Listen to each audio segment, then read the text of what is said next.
Hey guys, okay, so we are going to talk about chapter 6. We're going to finish out this chapter on memory by talking about forgetting.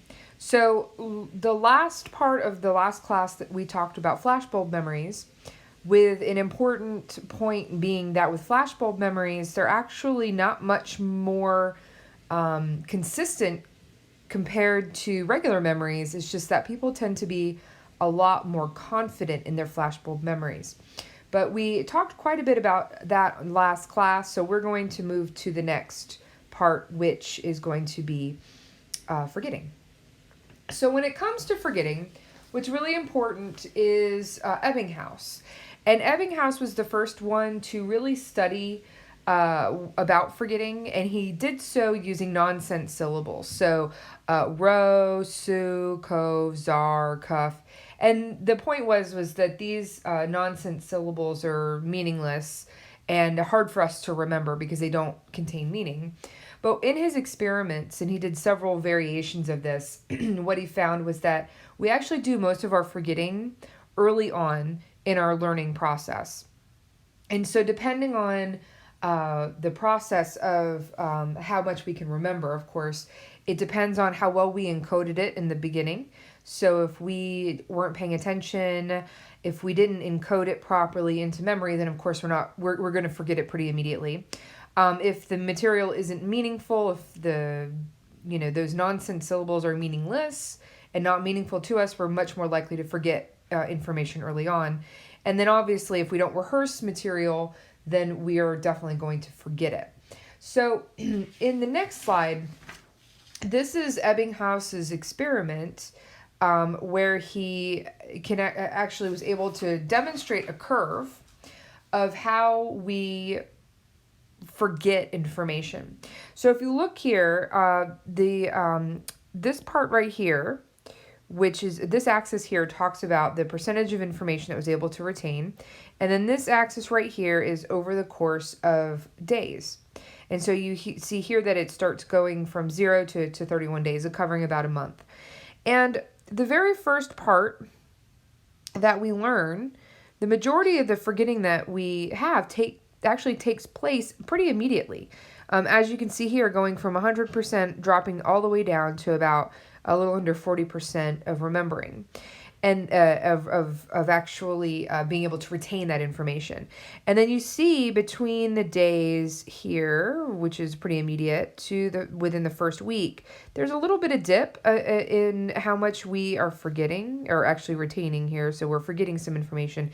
And then as time moves along, once we hit between a week and the end of the month, very little information is lost between this time. You see here, this actually starts. we pretty much what we have at the end of the month, is pretty very very much similar to what we have at the end of the week, and so what this is telling us is that this forgetting curve is that the majority of the information that we lose happens actually right here in the very, very beginning. And so that's something that's really important to consider when we're looking at how quickly and how much information we're actually losing. So why is it that we forget? And so we have a lot of reasons why we think that we forget. Probably one of the most common ones is that we never got it to long-term memory to begin with. This is what we refer to as encoding failure. It was never encoded to long-term memory in the first place. A very good example of this is when you meet somebody for the very first time and you pretty much immediately, instantaneously forget their name. And so you never really encoded it.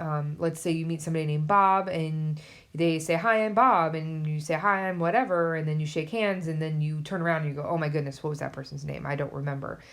So a lot of times we do this. I'm very, very bad at this as well. And so a way that you can get around this encoding failure is to repeat the name at least a few times. So if they say, "Hello, I'm Bob," say, "Hi, Bob, I'm whatever." And try to use their name a couple of times, and that will actually help you remember that better. Another reason why we tend to forget information is, of course, just absent-mindedness or not paying attention. This is a reason why if you go to Walmart and go to malls and go to places that have a very big, large parking areas or parking lots or parking garages, you'll actually see that what malls and in Disney World and all sorts of places are starting to do is actually put numbers or animals or colors at different sections of the parking lot, so that way you can actually encode it a little bit better. And remember where you parked, because a lot of times we park and then just go in to the store or to the mall or to wherever, and we tend to forget where we parked. And so if you're working on something, if you have divided attention, for example, let's say you have 3 kids, you drove up to Walmart and you try to get everybody out of the car and you're rushed. If your attention is divided, you're going to be a lot less likely to remember where you parked your car, simply because you were really busy doing a lot of things at once. And we're not really good at juggling different memories. We also tend to fail to remember what needs to be done in the future, which is referred to as prospective memory error. So prospective memory is remembering when something needs to be done rather than what it needs to be done. And so this would be an example of if you've ever burned something in the oven because you forgot to take it out. That's a really good example of prospective memory error. And that usually ends up being a retrieval cue failure, which is the inability to recall a memory because you don't have a retrieval cue. There's something there that's missing. For example, you forget to set a timer, or you set a timer and you don't hear the timer go off, and then you leave a pizza in the oven and it burns. And so what ends up happening is you don't have a cue telling you, reminding you when to do that thing. Another example, of course, is not paying your bills. If you don't have a reminder of when you need to pay the bills, sometimes we forget to do that. So another question as to why we forget, of course, is something called the decay theory. Now, the decay theory has some problems. So decay theory states basically when we create a memory, when it's formed, it actually causes a structural or chemical change in the brain, and we refer to this as a memory trace. And we're going to talk a little bit more about this idea in the future. And we know that there are structural and chemical changes when we learn new things. And the idea behind decay theory is that these memory traces actually fade over time. And this is just something that happens as a normal brain process. But the problem, one major problem with this is that we see people who are 100 years old and they remember something that happened to them when they were younger. And if decay theory were true, that, if that memory is 90 years old, then it should have decayed at this point. But we know that people do remember things in young childhood that last 70, 80, 90 years. And so if that were the case, if decay theory were true, then we know that wouldn't be possible. Another challenge is simply that Ebbinghaus, that theory that Ebbinghaus had, that this rate of forgetting decreases over time. If we look at this chart again, if you notice here, from here to here, there's very little decay over time. And if the decay theory were true, then that would mean that it would look more like this, or like that, but it would end up getting to 0. And we know that it plateaus. It doesn't really get down to 0. This is something that we tend to retain. It doesn't really go down. So it actually contradicts the decay theory. So there's a lot of argument there as to it probably is not the case in terms of the reason why we forget. Now, it can explain some memories, but it doesn't explain all memories.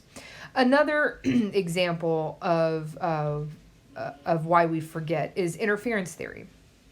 So interference theory is that memories interfere with other memories. And so it's not that it's a period of time that occurs. It's not decay over time. It's that the memories are sort of competing with each other for space. And so there are 2 kinds of interference that we can talk about: retroactive or proactive interference. So retroactive interference is, for example, I've used this example in class before, when you have to memorize a phone number. And so you're trying to remember the phone number, and then someone else calls out a bunch of numbers, 5, 8, 9, and it's interfering with your ability to remember that information. And so that the new information coming in, people yelling numbers at you, is interfering with old information that you're trying to retain. Proactive interference is kind of the opposite of this. When an old memory interferes with remembering new information. For example, when you move and you're trying to remember your new zip code, but all you can remember is your old zip code. So this would be an example of proactive interference. And so this, of course, is just a explanation as to why there are competing memories. So another reason why we forget is what we refer to as motivated forgetting. And that is forgetting that we may have control over in some cases, but we hold it back from awareness. And so we have two kinds. Suppression is when we have motivated forgetting that's conscious and that's on purpose. And then repression, which is unconscious forgetting. And this is very, very Freudian, something that we're going to talk a little bit about when we get to Sigmund Freud. But repression is really when something very traumatic has happened and the person will not recall that because it's too traumatic, and it's not that they're doing it on purpose, but that they have sort of it's actually totally from unawareness. It's unconscious forgetting. So we see people when they go through traumatic events like car accidents, serious illnesses, surgeries that are really painful to relive. We tend to direct our attention away from that traumatic event, and we may suppress it or repress it so that we make it really hard to consciously retrieve that memory. Now, of course, the idea of repression is actually pretty controversial. There's a lot of argument that, you should not, if you've repressed the memory, then maybe you shouldn't go back and try to dig it back up. For a period of time, there were a lot of cases where a person would go through, for example, they would go see a psychoanalyst or a hypnotist and try to dig up something that might have been troubling in their childhood, very young childhood. And they would try to see if they can remember something like being sexually abused or something like that. And there were a lot of arguments that some of these memories were actually false memories, which we're going to get to in just a second. And so the argument was that this is a controversial practice because if it could be that in some cases where we think it's a repressed memory, it actually never happened. And the person is trying to recall something that never really happened, and without somebody else sort of confirming that, yes, this person was traumatized, there's no real way for us to know for sure. And so this kind of leads us to this idea of imperfect memories. And I'm going to, when we talk about repressed memories and trying to dig up old memories, we have to remember what memory is. And so whenever we remember something, whenever we have a memory and we call it back up into short-term memory from long-term memory, we recreate the memory every single time. A lot of people don't realize this. It's not like a video or a snapshot that's in our mind that is perfectly recreated every single time. We rebuild this memory every time we remember it. And this is any memory. So we recreate it. Think of it like a copy machine. So if you take a copy and you put it in a copier machine, and then you copy that copy, and then you copy that copy, and you keep going 100 copies later and compare the first original to the 100 times over copy, you're going to notice that the copy is very imperfect. It's faded. It's not, it's blurry. It's not as clear as the original. And so this is a good sort of demonstration of what memory is. Memory is something that is recreated every time we remember something. And so a lot of times those details we sort of add in. We under-exaggerate some things. We over-exaggerate other things. We may add some details. And we're not aware of this. We don't do this on purpose usually. It's just something that kind of happens with our recreations. We like to fill in the gaps. We may not remember what we were wearing, so we kind of think about what the most plausible thing is and fill it in. They can be warped. Our memories can, of course, be warped over time. A Loftus actually did some really fantastic research where she demonstrated that when we use eyewitness testimony and eyewitness recollection, people can actually be very warped and distorted, and actually create distorted memories due to different things like hearing different versions of the story, talking to other eyewitnesses, things like that. And so, of course, we know that this can result in the misinformation effect when the original information gets distorted because of some new details that come in, and we fill in the gaps and say, oh no, that's what happened, that's right, that makes more sense, instead of relying on our actual memory. We tend to move things around. We also see false memories and other imperfections happening with the misinformation effect.